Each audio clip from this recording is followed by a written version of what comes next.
Alors je vais vous montrer un endroit dans mon jardin, il est assez tôt le matin, il est vers 8 heures, et vous voyez cette zone-là, et ben le soleil il passe par-dessus la maison, et en fait c'est assez ensoleillé. Et je vous explique que le tôt le matin, entre je sais pas 8 heures à 9h30, mes panneaux ils sont bloqués par deux grands pins qui sont dans une maison devant, qui sont assez énormes. Et donc en fait l'idée ça serait peut-être de rehausser ce mur là, vous voyez, de le rehausser jusqu'à la hauteur des piquets et de mettre en fait des panneaux pour faire une genre de car park. Bon, ça me laisserait à peu près 3 mètres de hauteur facile, donc il y a tous les véhicules qui passeraient, ça ferait un genre d'appentis. Et du coup je pourrais en mettre entre 4 et 5 en mode portrait. Voilà, donc du coup je mettrais des assez longs, hein, des 450 watts, des trucs comme ça. Et c'est assez intéressant parce que regardez côté sud-est, le soleil il passe pas encore au-dessus voilà, de ces gros deux pins là. Bon, peut-être un jour avec une tempête ils tomberont, mais ça me bloque un peu le soleil là au niveau de cette façade là. Donc ils y sont pas encore, bah, ça va arriver. Hein. Et donc du coup, bah, ça serait une opportunité. Donc je réfléchis par où je pourrais passer le câble, de, voilà, les deux fils. Alors j'ai des gaines comme ça, j'avais tiré des gaines en 60 qui passent là dans ce mur de fondation. Il y a déjà un câble en 3G de 5, bah, donc il reste vachement de place. Donc je pourrais peut-être mettre le câble en 4 carrés, 3 fils, en retirant par-dessus à l'intérieur, et ça passerait par ce pilier, et ça accède dans le vide sanitaire, et donc je remonte au niveau. Mais bon, ça serait quand même... Il faudrait que je défasse les câbles ici. Ouais, imaginez que les câbles descendent là, je fais une petite saignée dans le coin, et après je remettrai de l'enduit, et je rentre dans la boîte de dérivation, ça passerait en dessous, en dessous, en dessous, dessous, dessous. Et puis après le câble il passe, j'ai plein de tuyaux qui passent par là. Alors il faudrait que je retire encore dedans, il faudrait que je les enlève et après retirer les deux. Bon, enfin, c'est jouable, ça serait pas facile, mais c'est jouable. Alors je vais répondre aussi à quelques questions, peut-être je organiserai un petit live à la pro bientôt. Pourquoi finalement tu as utilisé un inverseur de source ici et pas gérer simplement l'entrée Enedis dans l'onduleur là, bon. Premièrement, l'entrée Enedis, si je veux, je peux la connecter. J'ai juste à relever ce disjoncteur et donc j'ai en entrée et donc je peux profiter vraiment de l'utility, c'est-à-dire en mode SBU ou ce que je veux, USB, peu importe. Donc qui peut le plus, peut le moins. Mais en plus, il y a ce système d'inverseur. Alors, pourquoi?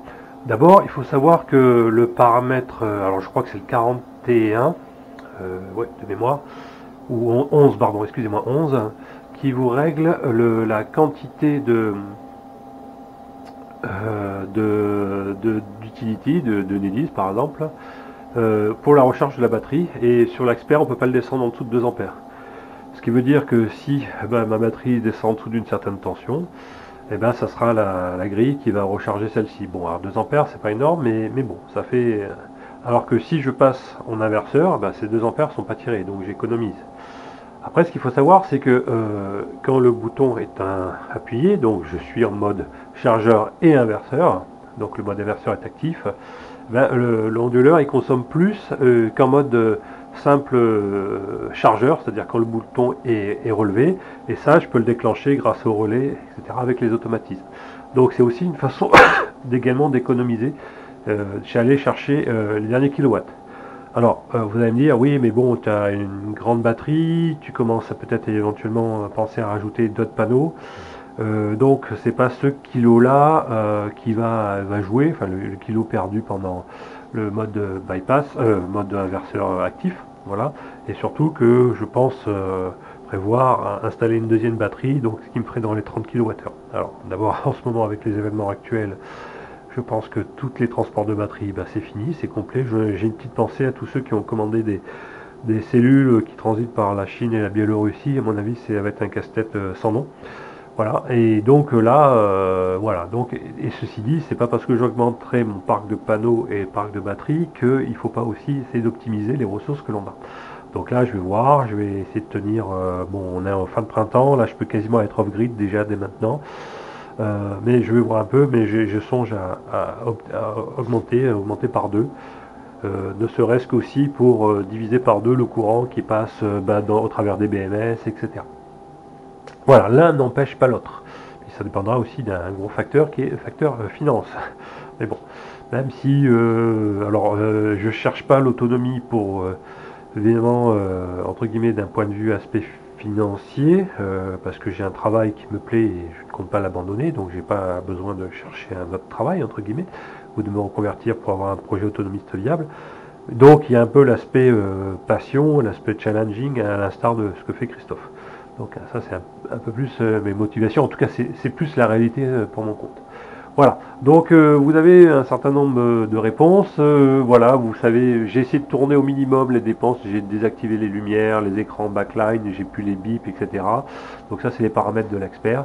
Et j'ai encore aussi, par rapport à ma mésaventure de la dernière fois sur que j'ai pu déclencher la sortie 2 du routeur sans que la ventilation, j'ai créé des automatismes voilà, qui permettent d'interdire ce fait-là. Donc si par exemple j'active la sortie active est lancée alors que le ventilateur est en off, automatiquement ça revient à la première voie. Donc ça marche bien, j'ai vérifié dans les deux sens. Donc ça c'est cool et en plus il va avoir une sécurité physique. Voilà, un vrac un peu particulier. J'ai fait 3 jours non-stop d'autonomie. Alors j'ai remis sur secteur parce que, et pourtant ma batterie était à 97%, parce que il y avait une mauvaise journée et puis il fallait que je fasse des fortes charges. Donc comme j'ai pas fait des tests unitaires vraiment à forte puissance, j'ai préféré assurer. Et surtout, je vais faire une nouvelle vidéo qui me paraît, donc une vidéo un peu dans la lignée avec un numéro, donc ça sera la 47 ou je sais plus, ou 48, je sais plus exactement, qui me paraît fondamentale lorsqu'on a un projet d'autonomie électrique en off-grid. Ça va être, on va dire, les alertes de consommation et surtout pour nos chers et tendres.